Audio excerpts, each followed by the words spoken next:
Ciao a tutti amici della Good Terror e benvenuti ad una nuova puntata. Io e il buon Marche siamo pronti per l'apertura della pesca alla trota 2018 in Friuli Venezia Giulia, con la certezza che 1. Non ci sarà pesce, 2. Che capoteremo. Sicuro, yeah!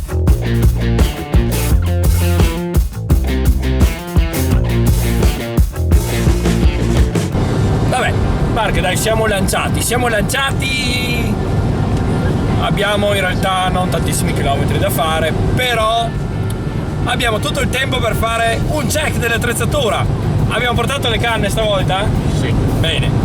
Gli artificiali? Sì. Da mangiare e da bere? Sì. E i waters? I waters, Marche! Io ce li ho. Io li ho portati. I waters! L'età avanza. Ma i neuroni no! Ma è una gioia! L'apertura della pesca è uno dei momenti più attesi nel calendario dei pesca sportivi. Brutti ceffi di ogni tipo armati fino ai denti, vestiti in mimetica degna di un incursore, affrontano di nuovo, dopo 6 mesi di lungo fermo pesca, il loro habitat naturale. La scelta dello spot è determinata da molti fattori: semine di pollame in primis per qualcuno, possibilità di griglia con birra e rutto libero per altri. Da qualche anno però in Friuli l'apertura è più un momento conviviale che alieutico causa il fallimento della gestione dell'ente tutela pesca del Friuli Venezia Giulia, che è stato chiuso per non aver trovato modo di intercettare i bisogni dei pescatori moderni della regione. Ma la Good Terror, che di semine non vive, non sopporta più il business della trota pollo e il qualunquismo, l'estremismo della comunicazione online e offline dedicato, ha deciso quest'anno di pescare in una cornice diversa dal solito, in quella che riteniamo sia l'unica via per tentare di far recuperare dignità alla pesca nella nostra regione: il no kill. Abbiamo quindi deciso di passare l'apertura sull'Edra nel no kill di Buia, perché no kill in Italia vuol dire abbondanza di pesce.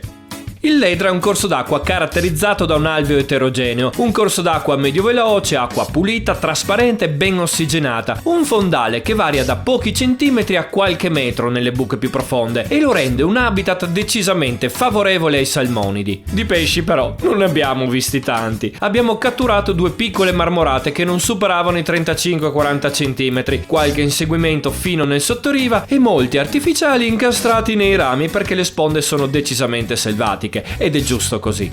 Le marmorate che abbiamo catturato e rilasciato senza manipolare troppo e con molta delicatezza non erano propriamente dei bei pesci selvatici, pinne atrofiche, muscolatura minima e combattimenti quasi farseschi. Niente a che vedere quindi con quello che in tutta Italia troviamo solitamente nei no-kill. Tecniche artificiali, mosche e spinning fatti con consapevolezza permettono infatti ai nostri amici salmonidi di sopportare la pressione di pesca mantenendo buone popolazioni stabili. In Friuli però la semantica è sempre diversa, forse perché il friulano è davvero una lingua a parte e qui no kill significa solamente forse qui hai la speranza di trovare un pesce, a differenza di tratti in libera o negli RPS. La nostra apertura si chiude quindi con un augurio sincero, un augurio al nuovo ente tutela patrimonio ittico che da quest'anno sarà chiamato a rispondere alle macerie lasciate dalla gestione precedente. Noi speriamo che sia capace di scelte forti, anche impopolari, per ridare vita e lustro a quella che molti anni fa era un esempio per le altre regioni. I consigli che possiamo dare e che pensiamo dovrebbero essere i primi punti da sostenere sono: qualità dell'acqua e garanzia a corso minimo. Senza l'acqua tutti gli altri discorsi sono superflui, vi rendete conto?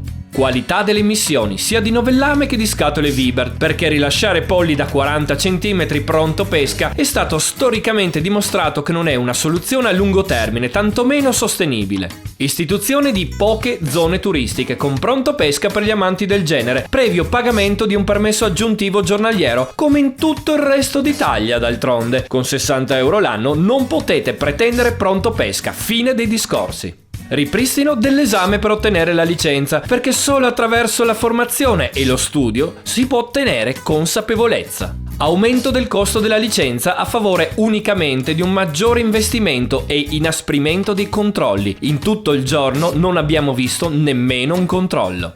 Queste nostre proposte non sono frutto di voli pindarici, ma rappresentano il lavoro svolto da altre regioni che hanno saputo trovare nel pescaturismo nuova linfa vitale per far ripartire una macchina stantia relativa all'incoming turistico, creando indotto e opportunità di lavoro a 360 gradi. In bocca al lupo quindi ETPI, noi vigileremo e monitoreremo il vostro lavoro perché il fiume è la nostra vita, ma anche il nostro lavoro è il nostro futuro e non mancheremo di portare a conoscenza di tutti con ogni mezzo a nostra disposizione tra giornali, riviste e canali televisivi quanto di buono saprete realizzare, ma anche quello che non andrà bene.